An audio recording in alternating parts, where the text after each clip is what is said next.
나의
10편, 15편입니다. 읽어보겠습니다.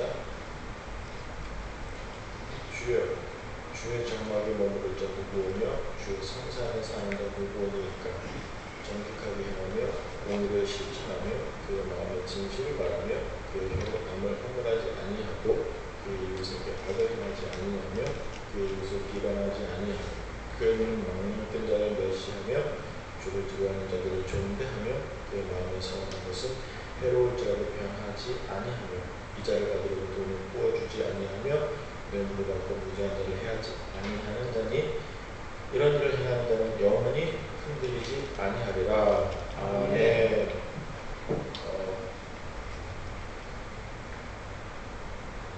제가 살짝 운동할 때는 소원이 하나 있었어요. 뭐냐면 운동을 가르치는 그런 선생님하고 그냥 일주일 내내 하루 종일 한 1년 정도 운동을 하면서 같이 있었으면 좋겠다라고 하는 그러한 소원이 있었어요. 제가 이제 학생 때 살던 집하고 교회하고 같아요. 교회에 살고 있었으니까 선택이 이제 따로 떨어지지 않았기 때문에. 그래서 외부에 이렇게 나가는데 그걸 굉장히 부러워하는 사람이 있었어요. 항상 교회에 있었으면 좋겠다 이렇게 얘기하는 사람도 있었고 교회에 산다는 걸 부러워하긴 했거든요. 저는 싫었는데 여러분 결혼을 하고 싶어질 때 이렇게 있잖아요. 그때 여러 가지 이유들이 있지만 많은 경우에는 같이 있고 싶다 그런 게 많잖아요. 그죠? 제가 왜 이쪽 내용을 열거하냐면 15편에서요. 1절에 보시면 주의 장막에 머무를 자 누구냐라고 지금 이제 질문하고 있습니다. 즉 그 내용 속에서 성산에 사는 자, 장막에 머무를 자 같은 말이에요. 사는 것과 머무르는 것과.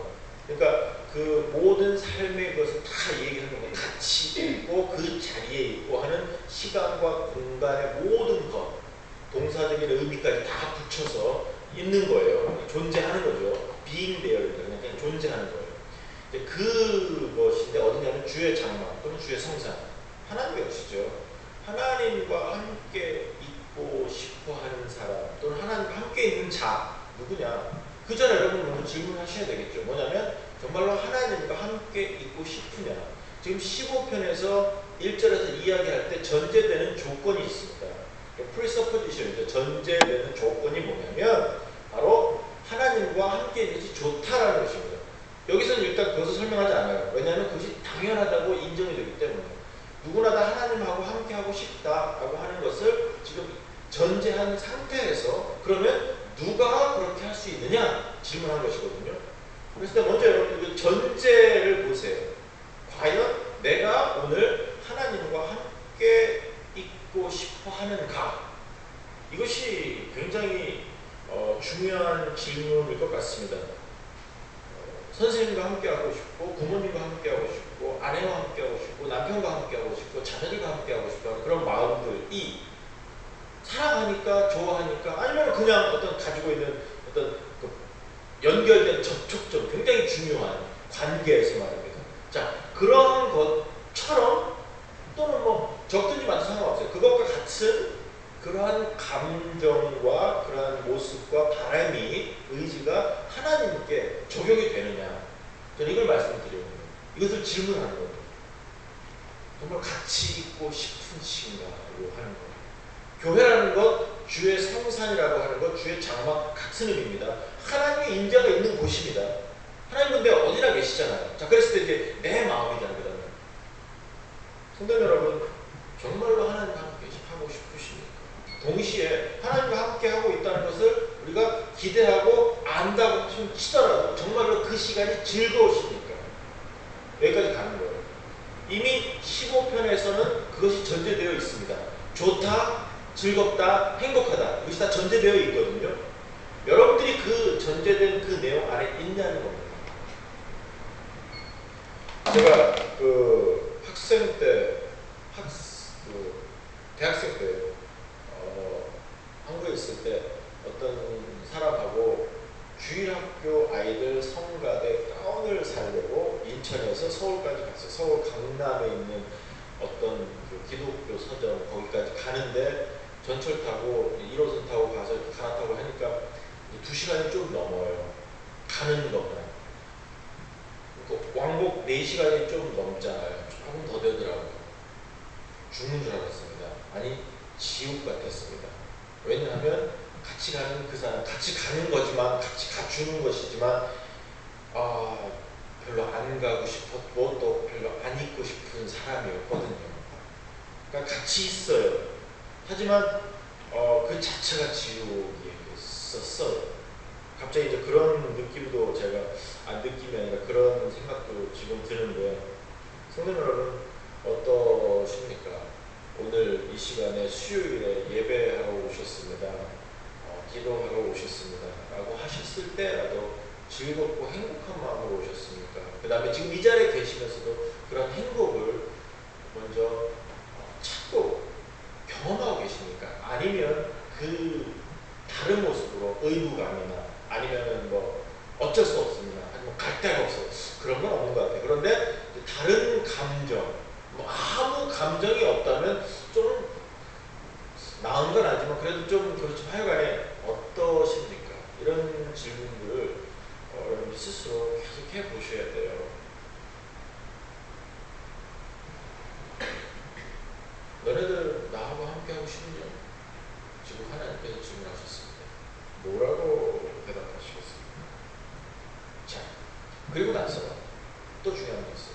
뭐냐면 전제된 것이 하나님과 함께 있는 것이 좋다, 즐겁다, 그다음에 하나님과 함께 있는 것이 나은 선택이다라고 하는 것이 전제되어 있다고 말씀을 드렸죠. 그런데 그 하나님과 함께 있음 자체이죠. 하나님과 함께 있는 것. 이것은 철저하게 하나님의 선택입니다. 그죠? 즉 구원에 관한 부분이거든요. 그래서 하나님께서 우리의 행실을 보고 하나님이 자 그러면 너 나랑 함께 있자라고 하지 않으셨잖아요. 하나님의 창세자부터 갖고 계신 하나님의 계획, 예정과 하나님의 의지로 말미암아서, 즉 하나님의 선택으로 말미암아서 우리가 그 자리에 서게 되거든요.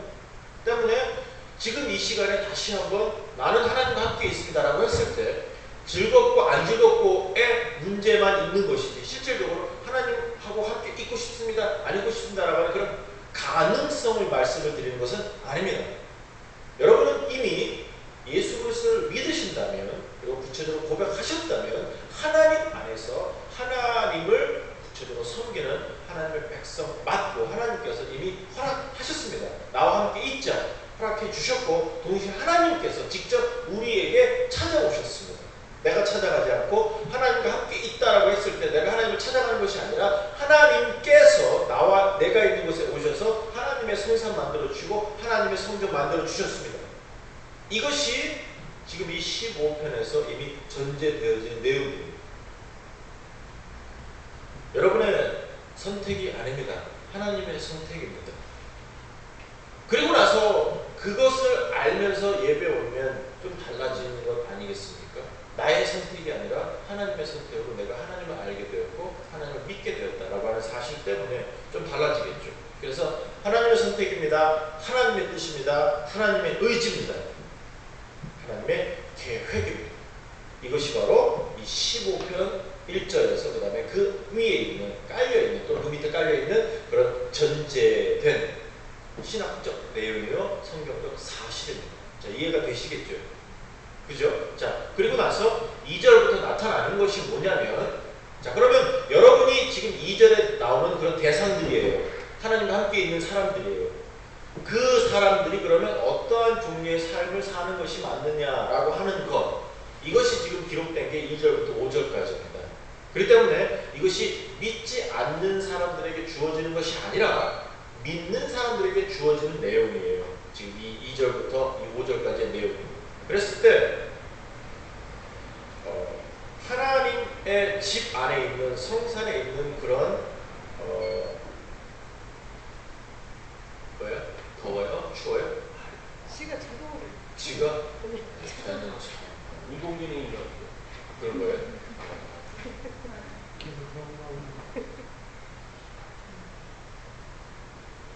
그러니까 여어서 막 이렇게 집중을 한다. 박경선 이러고 딱 보면 왔다 갔다 하고 막 추워서 그런가. 왜 왔다 갔다 하셨어요? 추워서 그렇죠. 아까 저희는 초수 어. 이쪽은 목사님도 안 어. 보이고 네. 이 동네 그 저기 어떻게 좀 해보세요. 안 돼요? 그 날이 그 습해지면서 기계들이 그렇게 되는 것 같아요. 그래서 저 누구? 이야, 내가 한개 오니까 이런 또 복을 받네. 반갑습니다.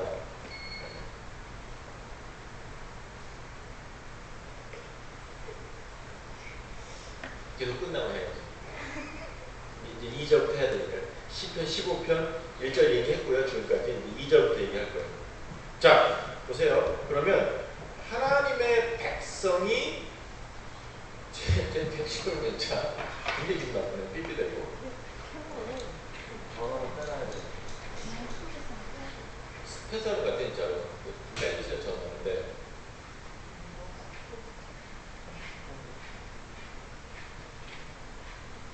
하나님의 집 안에 있는 사람, 성도들이 가져야 하는 규칙들입니다.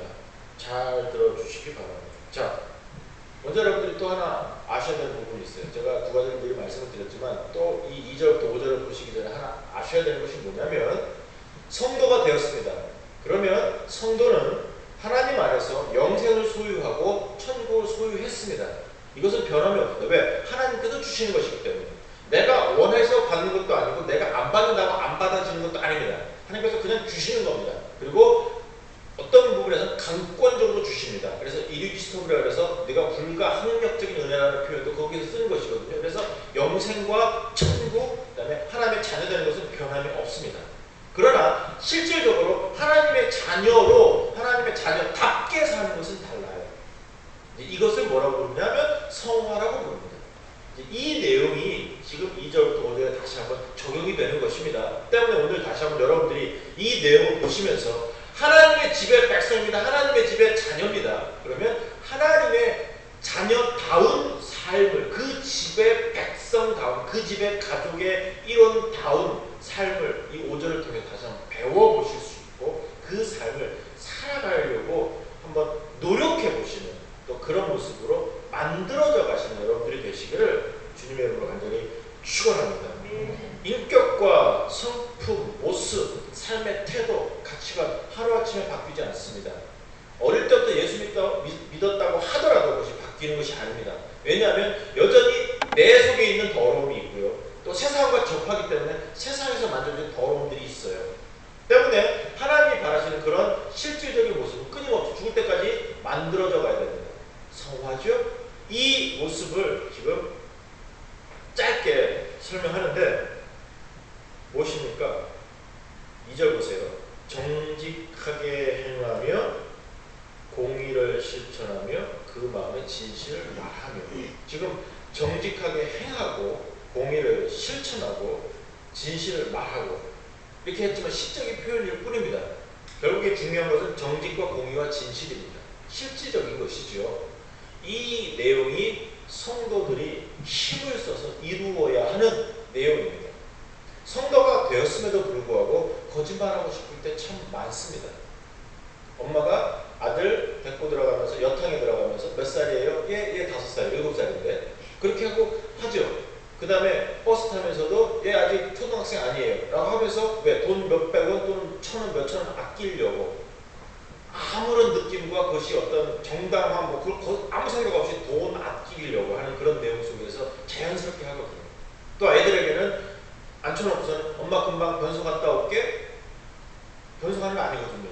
앉혀놓고 이제 그런 내용들 우습죠. 그리고 뭐 제가 이렇게 표현하니까 뭐 별거 아닌 것 같이 느끼시겠지만 아주 작은 부분에서도 실질적으로 저희가 하나님 안에서 하나님 백성답게 진실과 솔직함, 정직함으로 공정함으로 살아가는 게 얼마나 어려운지 아십니까? 정말로 어렵습니다. 실질적으로 하나님께서 하나님과 함께 있을 자 누구냐? 주의 성산에 있을 자 누구냐? 바로 정직하고 공의였고 진실 행하는 사람인데 라고 하시지만 우리는 그 안에 있음에도 불구하고 지금 이 내용을 과연 100% 따를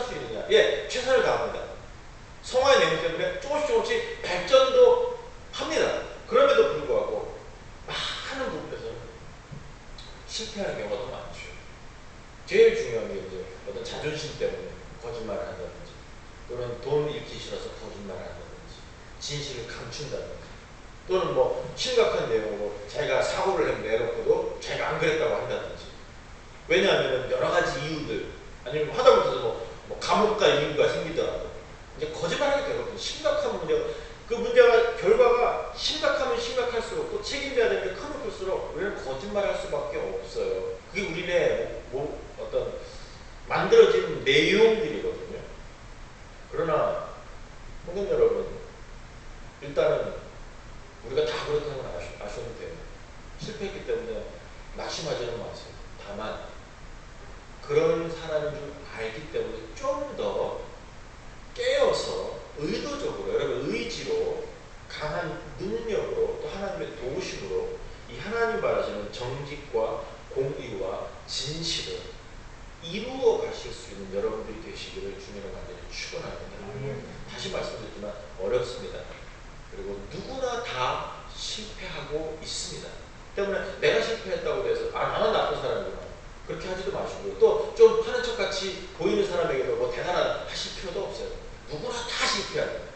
하나님 앞에서도 실패하지만 누구나 다 제대로 하는 사람은 없어요. 왜? 우리는 사람이기 때문에, 죄의 사람 때문에 여러분들이 하셔야 되는 마음가짐은 뭐냐면, 적어도 이 일에 대해서 깨어서 의식하고 있죠. 무의식적으로 그냥 아무렇게 사는 것은 아니라, 실패한 거나 실패했을 때 실패한 걸 아시자고. 소위 적어도 말이에요. 최소한 실패했을 때 실패한 걸 아시고 죄책감이라도 가지시자고요. 아무런 느낌 없이 하는 건 말고요. 빨간불에 지나가고 파란불에 뭐 서지 않고 뭐 속도에 있는데 팍 지나가고 해도 그 상황 속에서도 적어도 잘못했다 그 정도는 한번 아시자고요. 그래서 나아지는 건 아니겠습니까? 어떤 뭐 대단한 도덕적인 사람으로 하루아침에 바뀌느냐, 그렇지는 않아요. 하지만 대놓고 아무런 느낌 없이 하는 것 자체는 중생하고 관계가 없을 수도 있습니다. 그건 여러분도 구분하시죠.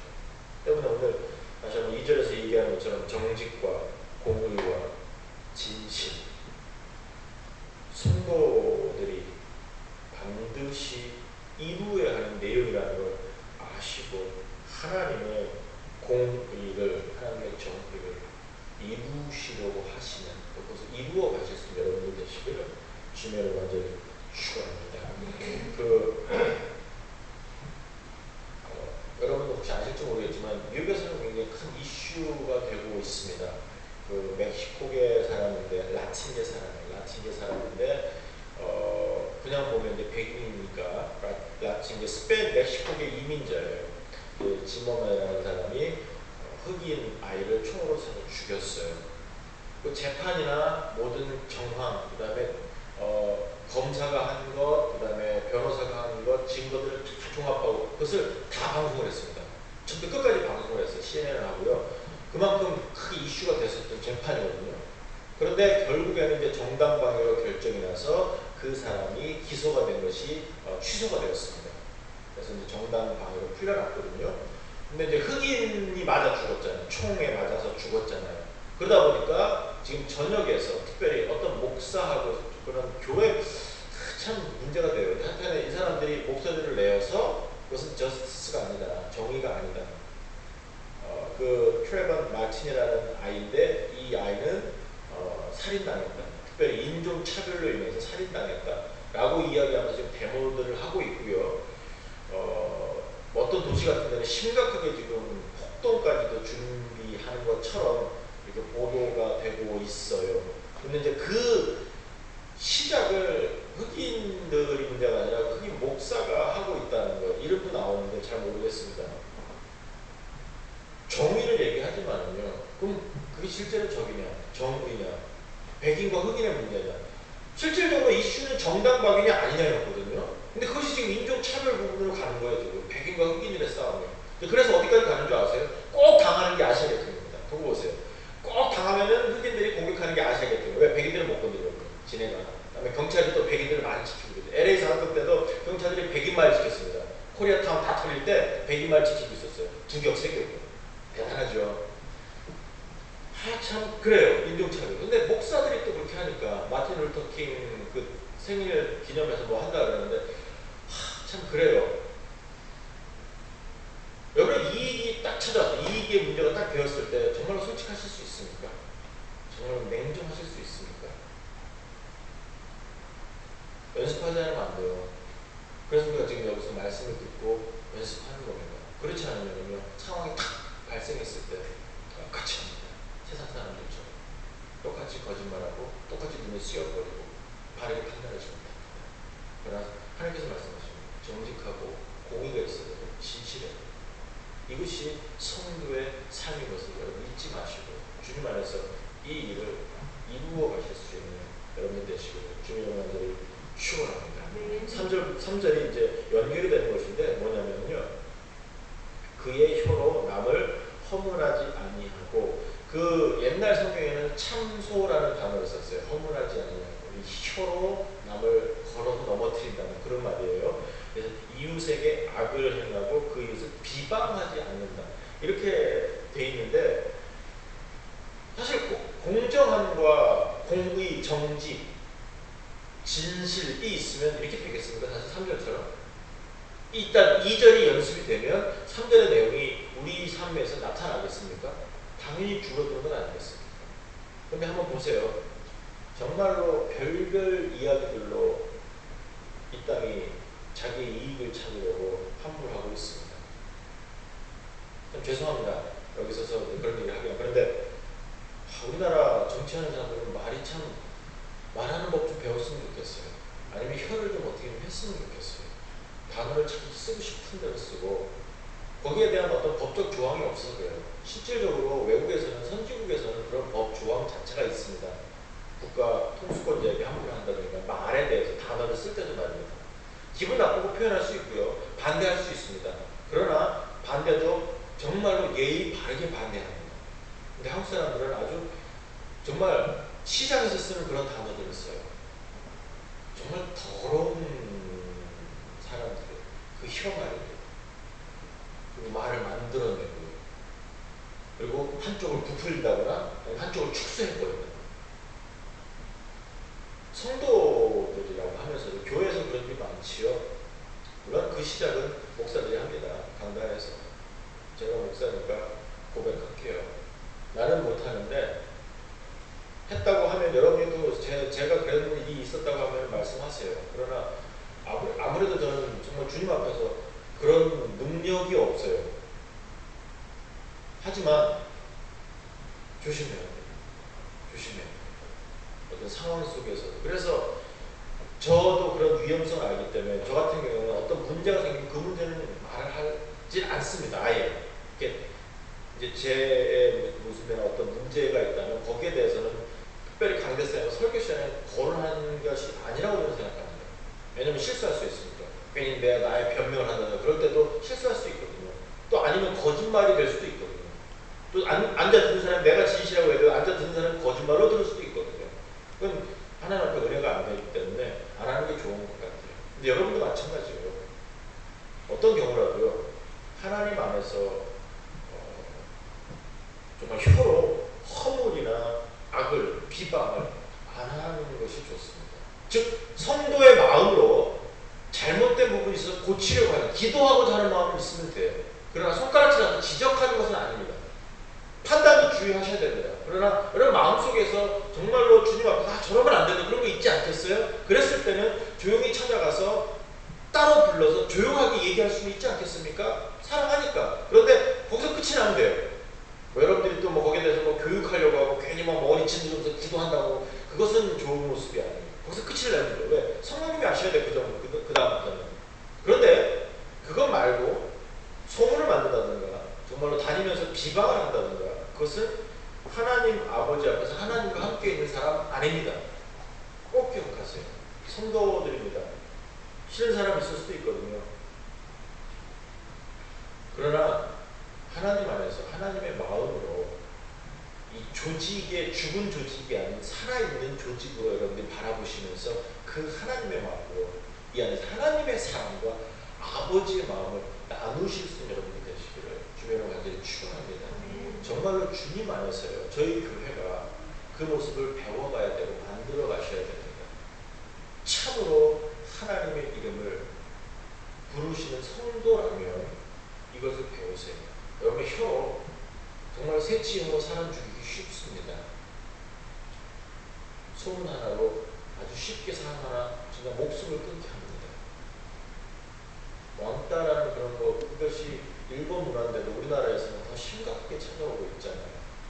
그런데 그런 것들이 크리스찬이 성도라고 하면서 내가 왕따 안 당하려고 그 왕따 하는 일을 하지 않더라도 막지 않는 그것조차 수동적이지만 그것도 이렇게 바람직한 모습은 아니라고 생각합니다. 내가 당하지 않으려고 보통 그렇게 하거든요. 또 왕따 당한 아이를 편들면 그 아이까지도 같이 왕따를 시켜버리는데 참 더러운 놈들이죠. 그런데 그런 아이들이 교회 다니는 것도 있을 것 같아요. 어떻게 하세요? 조직에서 살아남기 위해서 여러분들이 침묵하신다면 하나님 아버지 앞에서 정의를 함부로 막 이렇게 폭력적인 정의 그것은 정의가 아닙니다. 그러나 정의를 또 여러분들이 말씀하시고 드러내실 책임이 또 있습니다. 그런데 살아남기 위해서 그것을 하지 않으신다면 뒤로 물러서신다면 숨어버리신다면 그것도 모르겠어요. 근데 또 제가 또 이렇게 말씀을 드리지만 참 어려운 것 같아요.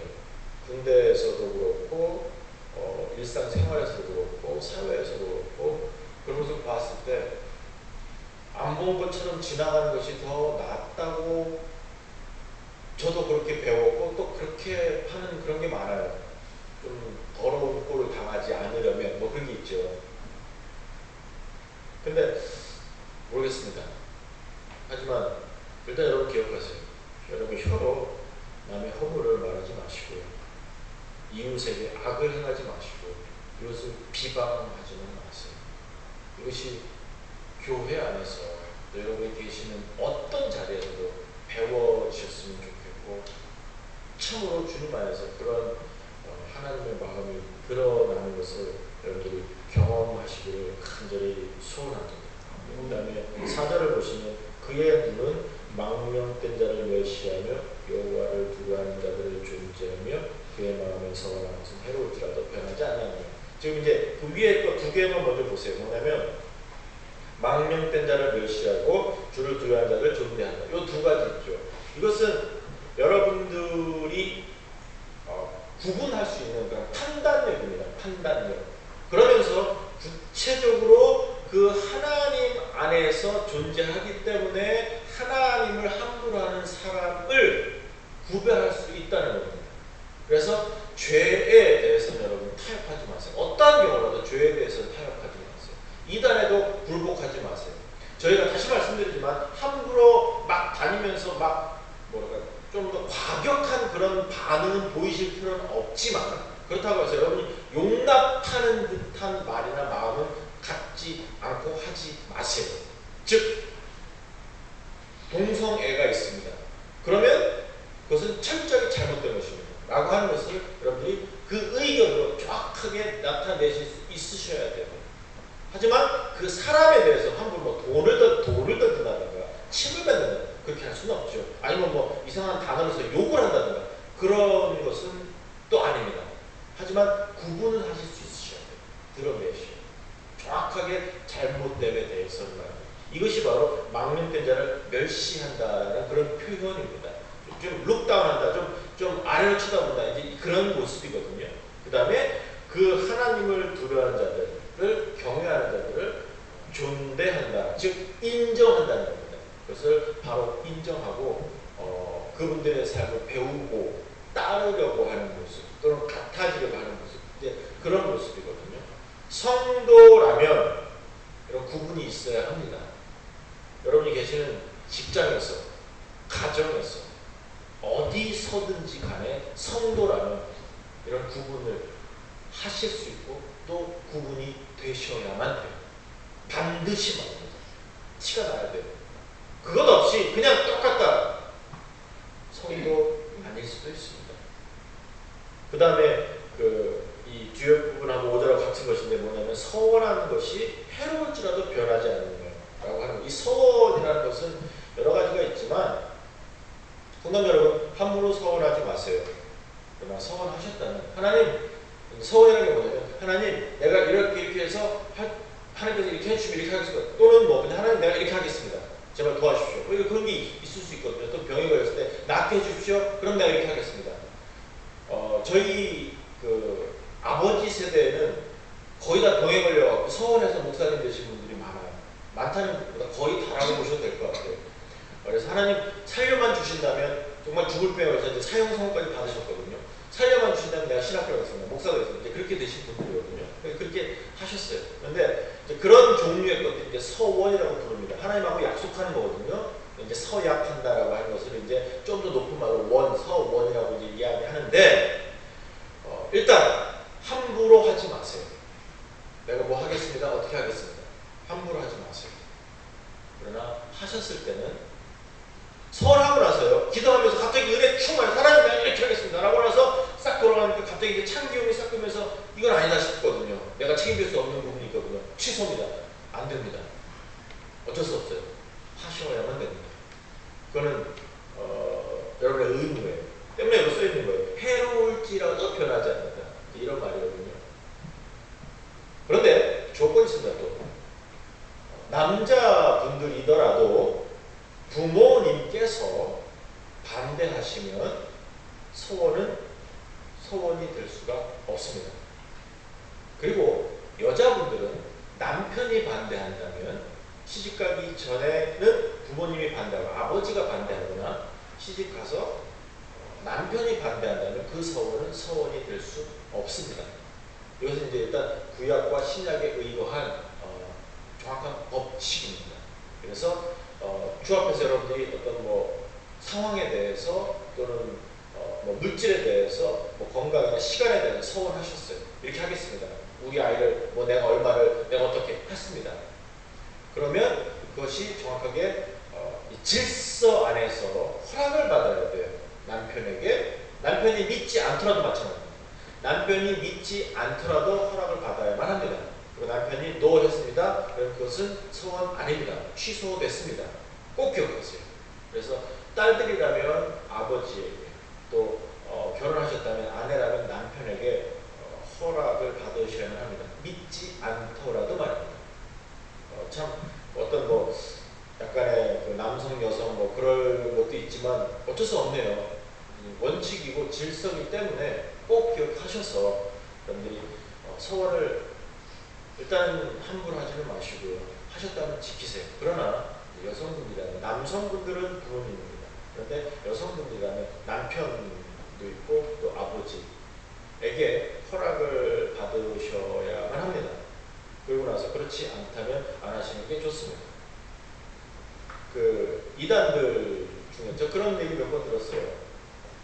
남편 여기 직장 간 사이에 아내가 은혜 받아갖고 집 팔아갖고 헌금했거래서 그 집을 실제로 있었습니다. 실제로 재밌지 않아요? 그것은 성경의 원리가 아닙니다. 만약 그것을 받는 목사가 있었다는 것도 몰래 하는 것인데 목사가 있었다면 그 사람은 목사 아닙니다. 성경을 공부하지 않은 사람입니다. 있을 수가 없는 일입니다. 사실요, 서원뿐만 아니라 여러분들이 만약에 선교사로 서원했습니다.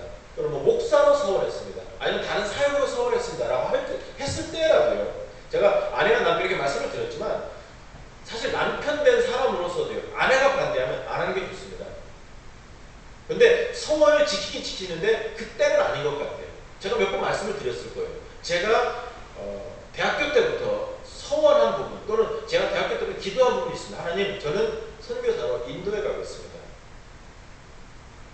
지금까지도 못 갑니다. 왜냐하면 지금까지도 반대합니다.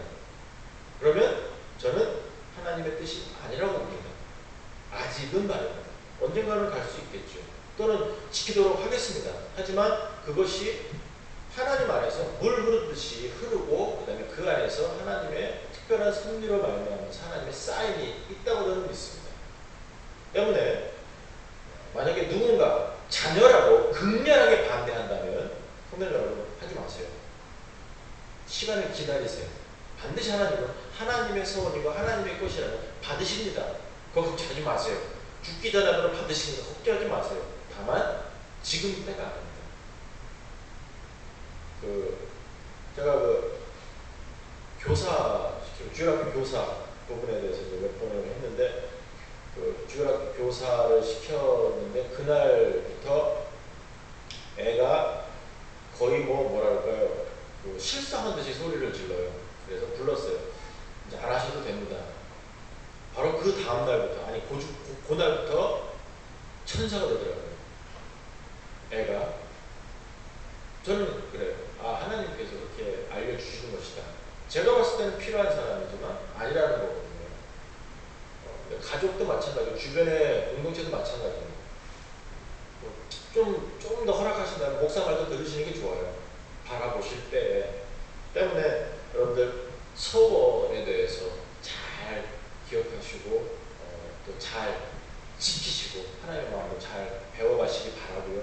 그 다음에 이 이자와 돈의 부분 있죠. 이 부분도 여러분 정말로 주의하세요. 제가 자주 말씀을 드리지만 성도 여러분은 누구에게 돈을 빌렸습니다.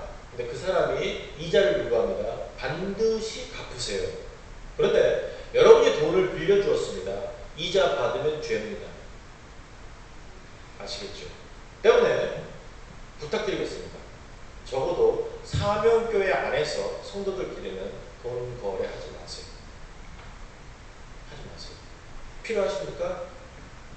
다른 데 가세요. 다른 교회 사람 붙드세요. 우리 여기서는 하지 마세요. 정말로 주님 앞에서 덕이 안 돼요. 아버지가 채우실 거면 여러분 그냥 하늘에서 떨어집니다. 때문에 만약에 그냥 베푸실 수 있으면 베푸세요. 빌려주지 마세요. 받으려고 생각하지도 마세요. 도움을 기다리세요. 이자 받는 것은 성경에서 구약 때부터 계속해서요. 신약 때도 마찬가지예요. 이자 받는 것은 성도 앞에서 불법이라고 말씀하시는 하나님께서 이자를 특별히 고리로 하는 거예요. 은행권에서 교회가 어쩔 수 없이 하는 것은 여러분 말씀하지 마세요. 왜냐하면 어차피 세상이 있기 때문에 세상이 그 제도권 안에 있는 것이기 때문에 또 거기에 대해서 그럼 우리는 절대로 저 은행에서 돈 안 빌려 그렇게는 하지 마세요. 그것은 또 잘 모르는 상황이 너무 이렇게 뭐랄까 너무 무진한 건 아니지만 너무 순진한 것도 아니고 뭐라고 표현해 그것은 아닙니다. 그것은 상관. 그런데 여러분들이 될 수만 있다면 그리고 최선을 다해서는 안 꾸는 게 좋지요. 그 상황이 된다면 제도권으로 가세요. 그리고 그렇게 안 된다면 저도 무릎 꿇으세요. 반드시 하나님께서 우리 도와주십니다. 저도 헐벗게 안 하시고요. 굶게 안 하십니다. 때문에 무릎 꿇으세요. 또는 내가 집을 구해야 됩니다. 또는 내가 차를 사야 됩니다. 뭘 해야 됩니다. 그런데 제도권에서 돈이 안 나왔어요. 나는 가진 돈도 없고 대출도 안 돼요. 안 하라고 하나님께서 지금 사인을 주시는 겁니다. 집 사지 말고 차 사지 말라는 뜻이지. 내가 다른 방법을 써서 해야 되겠다고 안 됩니다. 기억하세요. 정말입니다. 여러분들끼리 해서 다른 어떤 고리로 하는 그런 데도 가지 마세요. 소위 말하는 사채 뭐 이런 거 있죠. 제가 모르니까 용서하세요. 그러나 성도라면 안 가시는 게 좋은 것 같아요. 가지 마세요. 무릎 꿇으세요. 무릎 꿇죠. 분명히 하나님께 떨어집니다. 그래서 여러분들이 단지 굶어 죽는데도 안 된다. 교회 오세요. 저라도 도움이 되니까. 근데 그게 아니라면 만약에 그게 아니라면 하나님께서 아직은 아니다라고 막으시는 것일 수도 있습니다. 아니 막으시는 겁니다. 하나님의 사인입니다. 바르게 해석하세요. 아시겠습니까? 바르게 해석하세요.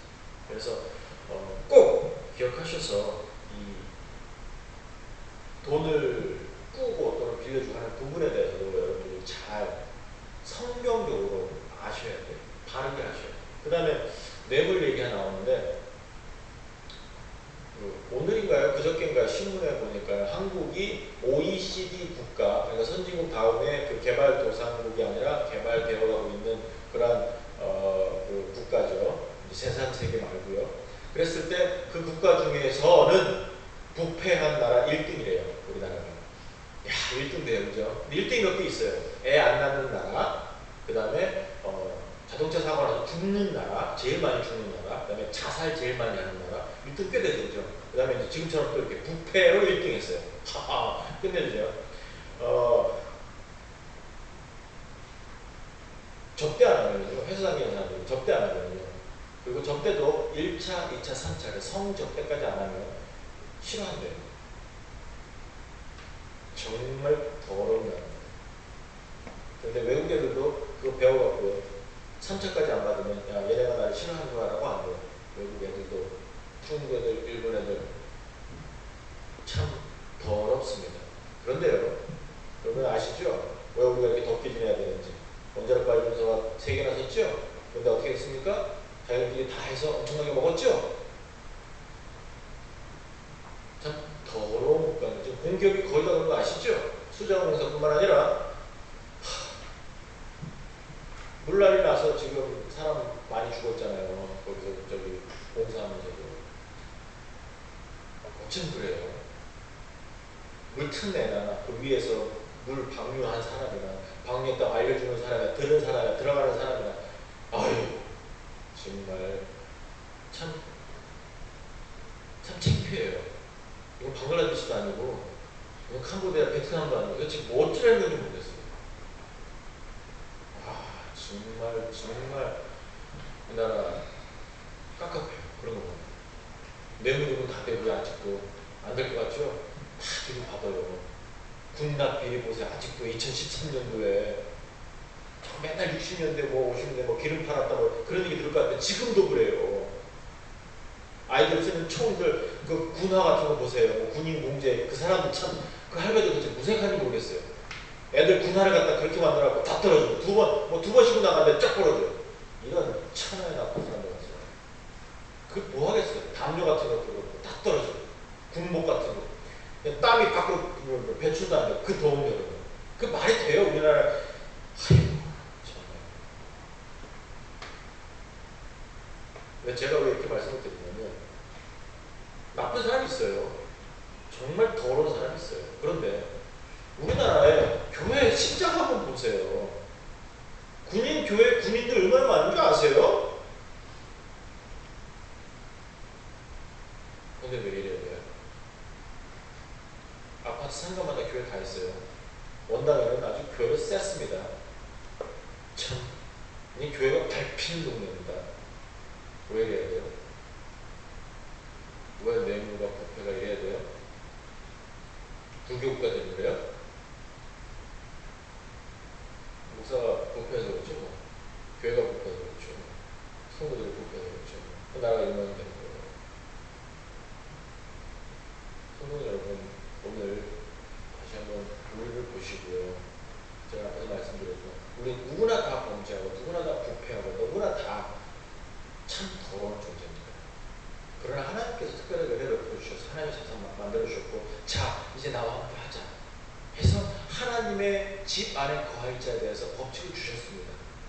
이제 우리가 그 법칙을 정말 조금 매일매일 1mm라도 조금씩이라도 좀 앞으로 나아가고 쌓아가고 전진하는 그런 모습이 되어야 돼요. 그 시작이 저희 교회에서 좀 되었으면 좋겠습니다. 저희 교회가 그래도 부패와는 좀 거리가 멀어요. 그래도 좀 나은 그게 여러분들이 되었으면 좋겠어요. 아, 저 교회 성도 다르다. 인정받았으면 좋겠어요. 맨날 우리 교회 오세요. 그거 아직은 안 중요한 것 같아요. 우리가 좀 더 세워지고 좀 더 하나님 앞에서 준비되자고요. 오늘이 7월 17일입니다. 무슨 날입니까? 여러분은 제헌절 생각하실 겁니다. 3월 17일 날 개척해서 4개월째 되는 날입니다. 저한테는 그게 더 중요합니다. 맞잖아요. 이제 바로 하죠. 정말로 주님 앞에서 하나님의 이름으로 하나님의 집에 있는 사람들답게 살아가실 수 있는 여러분들 계시기를 주님의 이름으로 축원합니다. 기도하시겠습니다. 자기 하신 하나님 참 감사합니다.